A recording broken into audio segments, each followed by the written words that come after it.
All right, you are listening to TNT Radio. This is the Misty Winston Show, and I'm joined by Keaton Weiss, who is the co-host and founder of the DueDissidence podcast, which you can find over on the YouTubes as well as Rumble, Rockfin, and Substack. And before the break, we were talking a little bit about the situation in East Palestine, Ohio, and the role that indie media plays in covering these situations. And I think that's such an important conversation because, I mean, to be fair, the mainstream media has finally picked up this story. They weren't covering it at all to start, which is not surprising at all. In fact, there was a journalist from News Nation who was arrested for trying to cover the situation that's going on. But I think that this is really just indicative of like a bigger picture with independent media, because there are so many of stories like this that mainstream media will not touch for various different reasons, mostly because of their donors. And I think that really opens up a giant lane for independent media. And I think that we're seeing that. I think that we're seeing the independent media space really grow and become a really kind of a force to be reckoned with. What do you think about that, Keaton? Yeah, no, I think you're right. I mean, when we say independent media, we're obviously referring to ourselves a bit and the sort of shows like ours and projects like ours, not just, radio and YouTube, but, Substack, independent bloggers, writers, things like that. But you also saw social media play a huge role. I mean, you had to go to Twitter to find any information on this story for the first week. But people did take it upon themselves to take videos of dead fish, dead frogs in the water, upload that, photos of the just environmental devastation there. We've all seen a million photos by now of that big cloud of black smoke just pluming up from those rail cars. There was the famous photo that somebody took from a passenger air, that shot from the air. Yeah. I mean, it looked like a cancerous tumor. It looked like a melanoma on the skin, just this giant black circle in the middle of, the sky. And so, you saw those images, you saw those videos, obviously the video of the journalist getting roughed up by the cops was, that was posted to social media. This stuff was shared around by ordinary people who used the internet, used social media, used their indie media channels and networks to really force this issue into the mainstream. It wasn't until after thousands of people uploaded and shared various pieces of evidence from the town that you saw any coverage of this whatsoever on CNN, MSNBC. It was just nowhere. And I think one of the other great embarrassments of, so-called liberal media is the fact that you saw this covered and continue to see this covered far more on right-wing media than you do on MSNBC, CNN. Glenn Beck covered this on his show. Fox News has been talking about this, not as much as they should be, but more than MSNBC, way more. For sure. And so, this just kind of, it's a symptom of where we are as a culture in terms of media consumption. Because, look, I mean, as much as a lot of indie media people like to consider ourselves perhaps purer and acting with more nobility and virtue and integrity than the corporate media. And I think on a whole, that is true, right? I'm not saying we were not better than them. I think we are better than them. But there are similar incentives across all these media platforms, right? I mean, look, Russ and I started this YouTube channel less than a year ago. I mean, we had the YouTube channel since we started the podcast, but it was mostly an audio show for the first few years. We didn't really get serious about building out a YouTube channel really until the past 6 months, actually. And we noticed very early on that what sells, what gets you the views and the subscriptions that you need to monetize your channel and get set up and get that organic reach, out there to the point where your videos are getting seen. What sells is drama, conflict, gossip, covering the beefs between your peers, fellow YouTubers and podcasters, right? What Jimmy Dore said about Cenk Uygur and putting up a thumbnail of them screaming in each other's faces. Like, that's what gets the views. And it's the same incentive at MSNBC, there are just different players in those plays, right? There are different characters in those dramas, right? In MSNBC world, whatever, it's Donald Trump versus Liz Cheney, right? Talking smack about each other. That's what gets eyes on MSNBC.com. That's what gets viewers tuning in to Maddow and Chris Hayes every night. So there are similar incentives across all these different media platforms, large and small.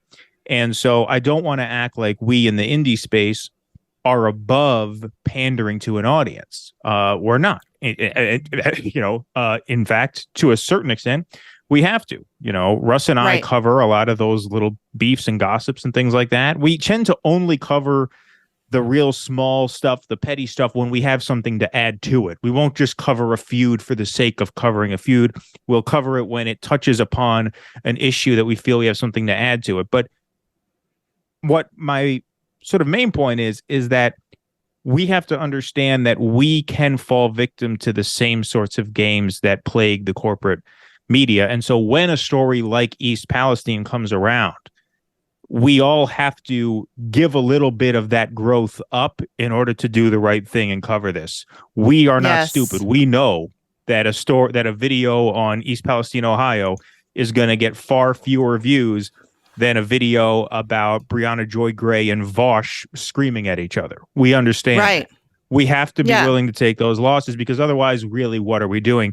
If we're not willing to do that, then we are no better than MSNBC, CNN. And so these are the moments where we have to just really bear down and stay disciplined and on message with stories like this, because we have an opportunity, as I was saying before the break, we have an opportunity to now cover this from day one and get it right from day one and see, okay, if we are on this consistently, day after day, show after show, if we never let up, can we see change here? Can we see progress here faster than progress in Flint, Michigan, which still does not have drinkable water, right? Or usable water. Well, and people's lives literally depend on, at least getting the information out there at this point. I mean, it's very difficult for the people of these communities to even find legitimate information to get, to find these videos and stuff and to get information that they can count on, because you can't.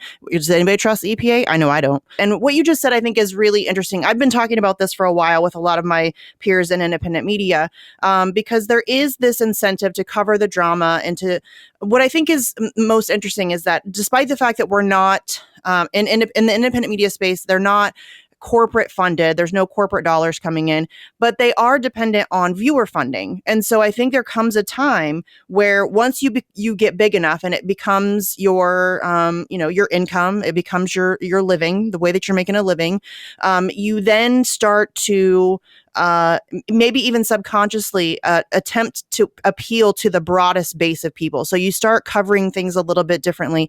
You start shying away from more kind of red button, hot topic issues that might, make some people upset.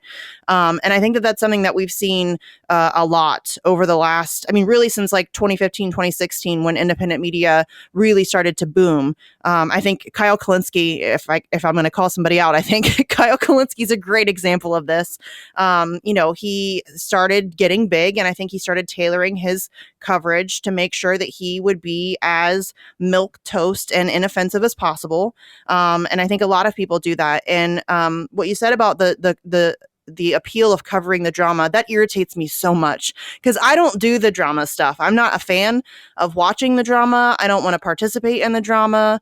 I understand why it gets clicks, but it is very frustrating when there are so many very legitimate substantive stories that are getting overlooked because we have to worry about, Jimmy Dore has a house, and Jackson Hinkle and Michael Tracy are fighting, or, you know what I mean? Like we talked about that the other day in DMs.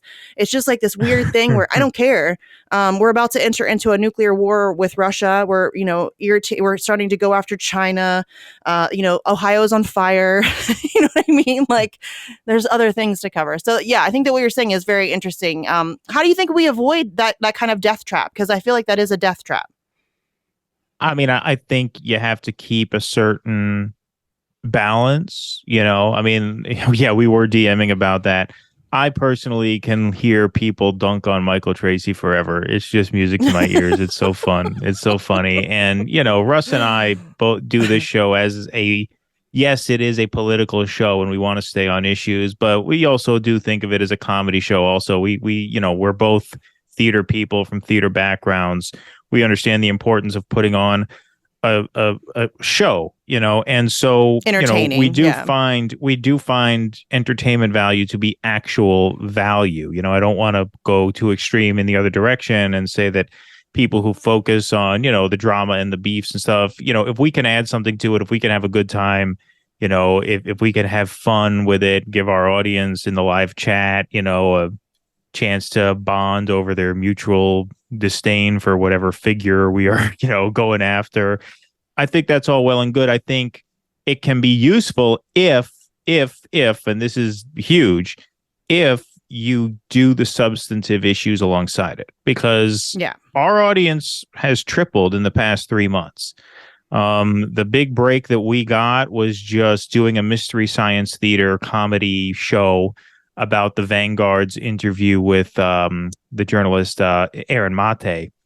And we just watched that and made fun of it, and we got a huge subscriber growth. People loved it. And because of that, now when we put out a segment on the Chris Hedges article, on Rage Against the War Machine, on the situation in Ohio, we have that built-in subscriber base that we gained by ragging on the Vanguard boys, right? And so, it can be useful. I'm not saying nobody should ever do it, but the trap is always doing that and exclusively doing that. And that's the trap you can't fall into. And you also can't fall into the trap of expecting and striving for permanent growth and permanent expansion. You mentioned Kyle Kalinske. I think he reached a point where he felt he got as much blood from the stone of the sort of, Bernie left as he could. And so he started tailoring content more to the libs, started doing a lot more anti-Trump content, a lot more stuff like that, because, look, these are the incentives within a capitalist system, right? Permanent growth, permanent expansion.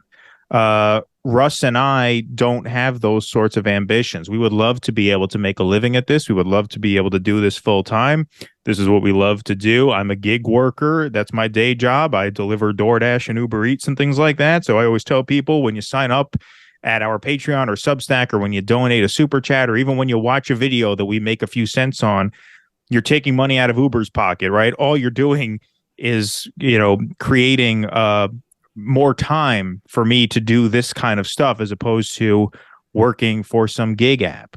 But I don't aspire to get rich off of this. I don't aspire to have 1 million subscribers. If I can get to 50,000, 100,000 subs and just be able to make a modest living at this so I can do it full time, we would both be thrilled with that. And so I think, you have to set an expectation for yourself and have some sense of where that ceiling is, to the point where the incentives remain focused on what they ought to be, as opposed to permanent growth within a media space, right? When you get to that 100,000 sub mark, if you get dollar signs in your eyes and say, we have to get to 200,000 in 6 months, come hell or high water, well, then you're going to do whatever gets you there. And if that means moderating your message, if that means broadening your audience to include people who you might not think of now, that's how you become compromised. And ultimately, look, I think ultimately what it's about is you have to have a ceiling. You have to have a sense of when enough is enough for you personally, and a sense of why you're doing this, why you got into this in the first place. That has to be your North Star.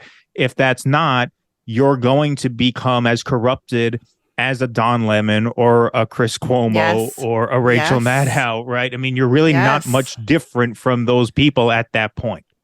Yeah, and that's it right there. I think that's it. I think that a lot of people enter into the indie media space with the best of intentions. They really want to make a difference. They really see a lane where that they could cover some of these undercover stories and, serve some of these communities who, need this information and who aren't getting it otherwise. But I think it's very easy. That's, and like you said, I have never, in doing this, I got into the indie media space because I'm an activist and I wanted a space to promote my activism. And that is still my goal. Like even with TNT, and they know this. I mean, I'm an activist. That's my first thing. So I think that just making sure that you maintain a grasp on your why and remembering that there is a purpose and that it's not, I don't want to get rich and famous. I'm not interested. In fact, I don't like the idea of being famous in any way, shape, form, or fashion. I'm not interested. And so, yeah, I think that's a hard balance to find. And it's tricky because there's a lot of temptation out there, and that growth is very enticing. And I think that there's a lot of people who enter into it with the best of intentions, but then they kind of lose their way. And I think that that's where we're gonna have to just like kind of try to reel people in.